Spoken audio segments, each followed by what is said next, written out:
V3 pour du vendredi 3 avril. Donc c'est une révision, un V3 on l'a fait l'année dernière, en plus on était assez long dessus. Donc c'est quelle est la différence entre un mot générique et un mot particulier, donc je vais relire cette leçon. Un mot générique a un sens général, il sert à regrouper d'autres mots plus précis dans une catégorie. Par exemple les animaux, c'est le mot générique, et dedans je vais mettre renard, mouette, phoque, vache, cochon, etc. Il permet d'éviter des répétitions.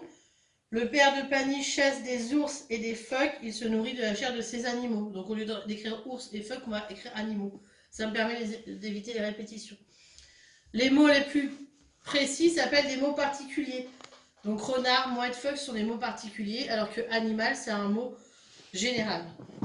Tout simplement.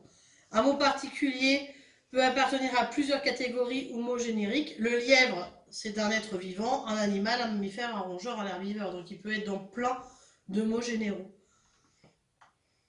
On appelle champ lexical un ensemble de moins 3 ou 4 mots en rapport à un même domaine de sens. On remarque que le mot, le constituant, appartient à différentes classes grammaticales. Ça peut être des noms, des adjectifs, des verbes. Donc par exemple le champ lexical de la peur, une crainte, une angoisse, la terreur, effrayé, terrorisé, effrayant, tout ça, ça va sous le mot peur. Le mot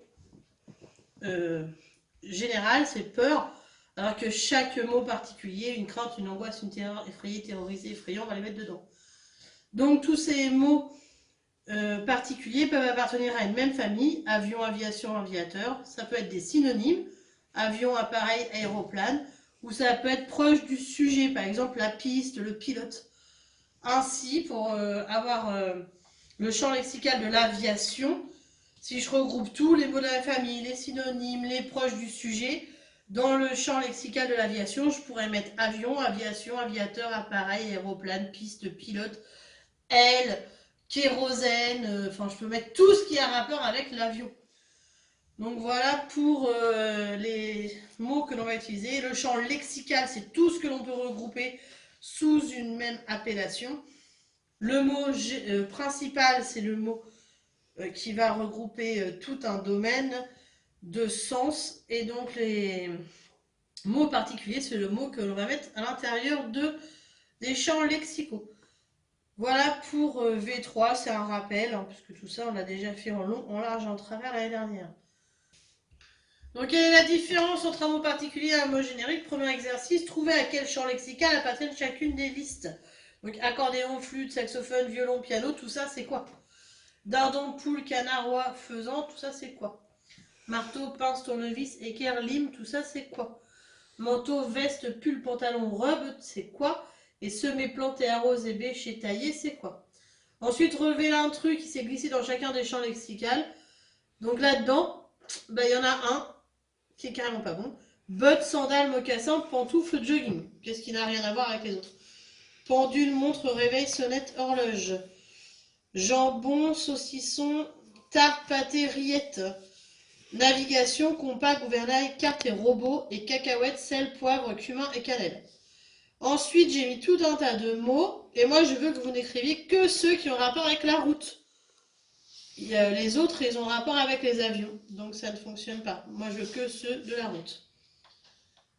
Ensuite, il va falloir me trouver une petite définition pour chaque mot, chaque expression, pardon, qui a le mot route dedans. Donc le code de la route, qu'est-ce que c'est? Une feuille de route, un carnet de route, la prévention routière, la police de la route, les accidents de la route et les victimes de la route. Qu'est-ce que c'est que tout ça?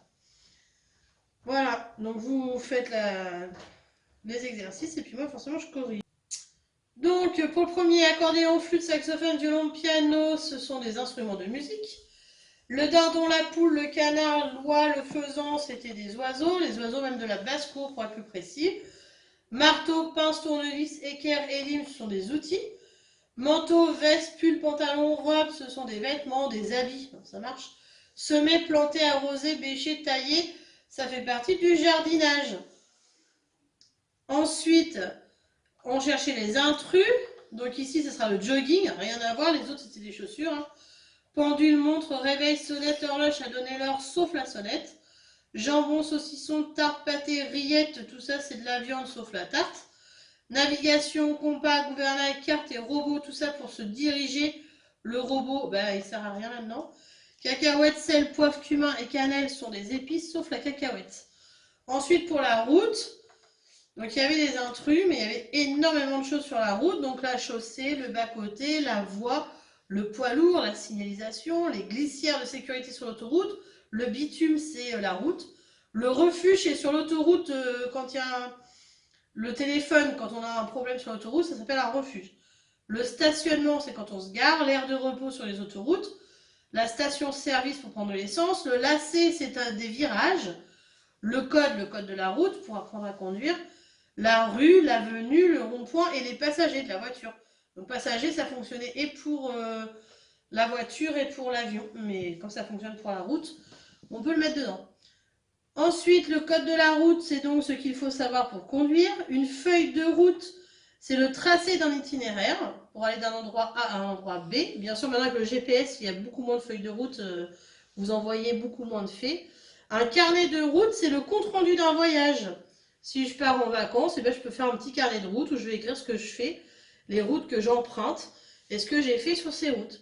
La prévention routière, c'est ce qu'il faut faire pour éviter les accidents. La police de la route, c'est les acteurs de la prévention routière, c'est ceux qui vont surveiller les routes. Les accidents de la route, c'est les accidents qui incluent des véhicules sur une route. Et les victimes de la route, c'est les gens victimes des accidents de la route. Donc voilà, je pense que c'était pas des exercices trop difficiles et que ça vous a bien rappelé ce qu'on a fait l'année dernière. Merci.